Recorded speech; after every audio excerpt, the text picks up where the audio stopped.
بسم الله الرحمن الرحيم. بكره الزمالك والاهلي او الاهلي والزمالك. ده ماتش الزمالك بكره يعني. الماتش في الدور الاول كان ماتش الاهلي، الماتش ده للزمالك. يعني حتى الزمالك الاهلي هيغير لبسه الاساسي اللي هو الشورت الابيض والفانيلا الحمراء. وانبي وبيراميدز. الحقيقه عايز اتكلم عن الاهلي كفريق كوره يعني. شفنا في ماتش بيراميدز حاجات غريبه. شفنا اللعيبه مشدوده، اللعيبه بتكلم بعض كتير وبتكلم بعض وتعاتب بعض على باصه على شوطه على طول الوقت وتشوح لبعض. شفنا تريزيجيه ما بين الشوطين بيعمل اجتماع، يعني يجمع كل اللعيبه ويقعد.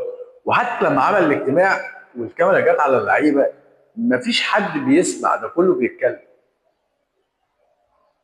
يعني احنا نعرف انه بين الشوطين المدرب مش عاجبه الاداء فيغسل اللعيبه ويقول لهم لا ولازم تلعبوا والعبوا برجوله العبوا بروح.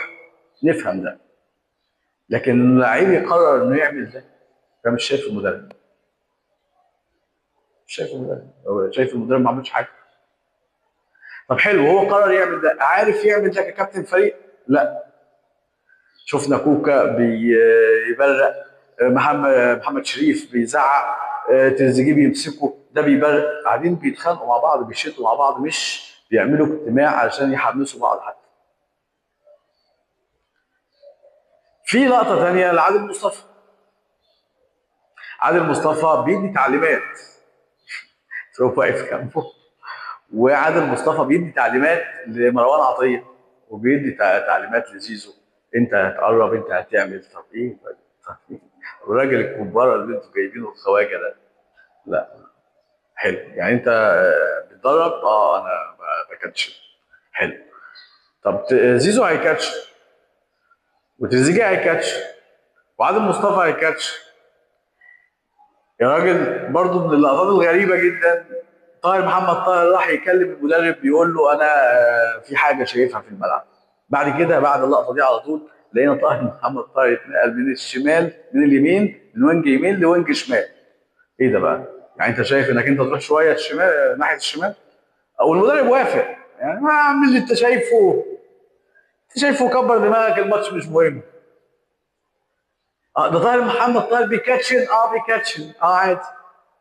طب بعد دقيقتين ثلاثه حصل ايه؟ مساعد طلب الاجنبي بقى، مش عادل مصطفى، المساعد الاجنبي بيزعق لظاهر محمد طاهر، ما هو مش عاجبه ان طلب وافق. بيزعق لظاهر يقول له ارجع مكانك، فطاهر بيرجع مكانه بس بيشوح له الاول. يعني دي فرقه كوره يا جماعه؟ ده الاهلي؟ دي فرقه كوره؟ دي لقطات موجوده في الماتش، اي حد يقدر يرجع لها، يرجع للماتش على على اليوتيوب ويشوف اللقطات دي.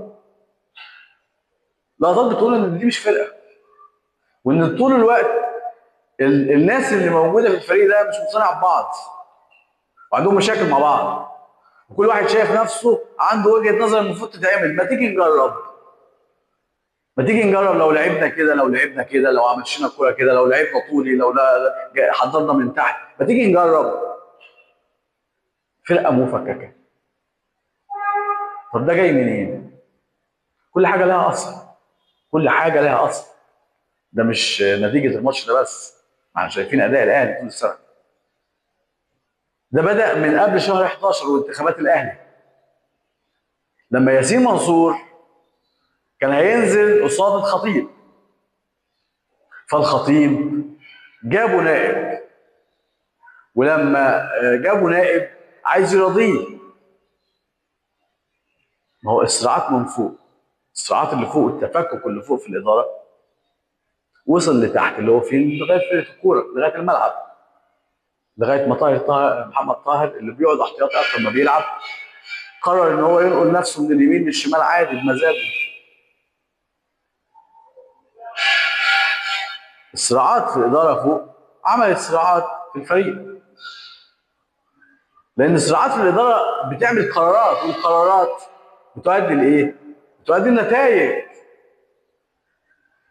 ما هو انا عايز ده ومش عايز ده. طب انا هدي ده فلوس ومش هدي ده فلوس، انا هبيع ده واشتري ده، ما دي صراعات. مين اللي بياخدوا القرار فوق؟ الاداره، اللي هم اصلا بيتخانقوا مع بعض على الكراسي. كلمه هنا للخطيب الحقيقه. انا رايي ان الخطيب لعيب كبير، لاعب كره قدم يعني يمكن ما شفناش زيه. وانا شفت الخطيب وهو بيلعب، يعني صحيح كنت صغير لكن كنت والدي الله يرحمه كان دايما يفرجني على الاهلي والزمالك، من وانا صغير والدي كان اهلاوي، يعني مش كنتش عايز اقول كده بس والدي كان اهلاوي متعصب وكان عاشق للخطيب يعني. خطيب انا ما اعرفوش معرفه شخصيه لكنه عمر ما طلعت منه لعيبه، ما حدش سمع ان الخطيب غلط في حد ولا حد شاف ان الخطيب غلط في حد. فكل الكلام عن الخطيب كشخص انه راجل محترم ودمس الاخلاق، لكن واضح ان الضغوط كبيره. الحقيقه واضح ان الضغوط كبيره وانه الصراعات على الاداره كبيره.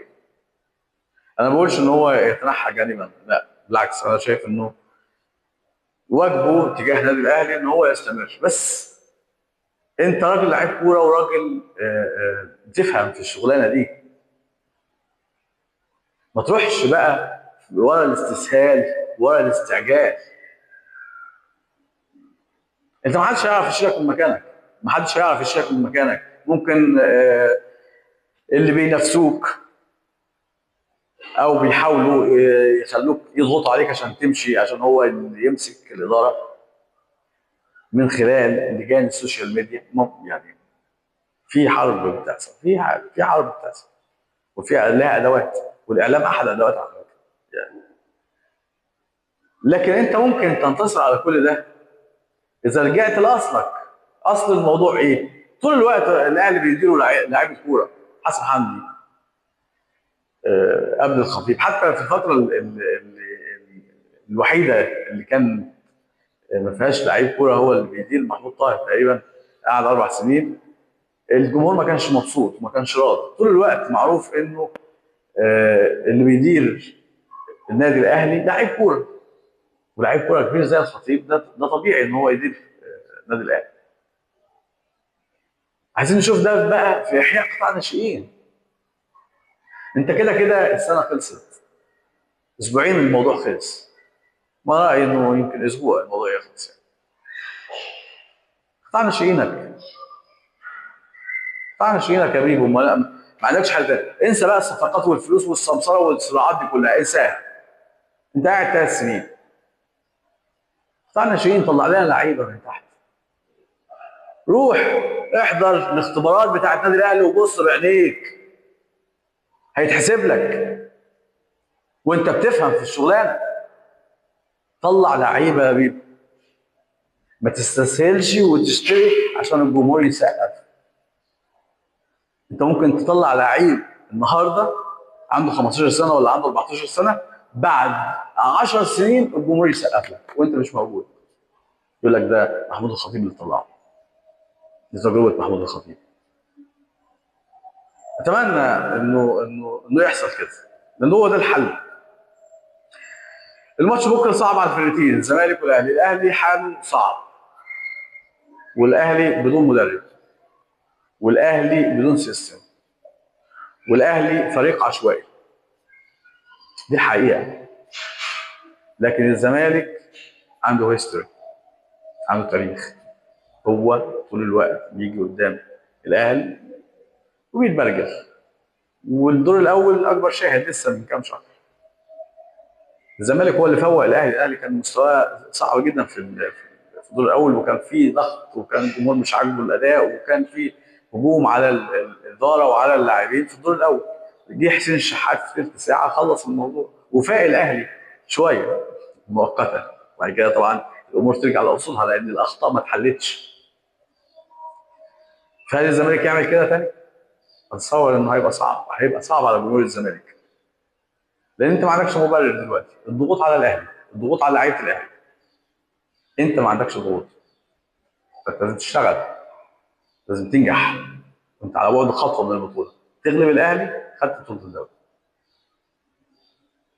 هنشوف بكره ايه اللي هيحصل، وهنبقى نتكلم ان شاء الله على الماتش. شكرا جدا لكم.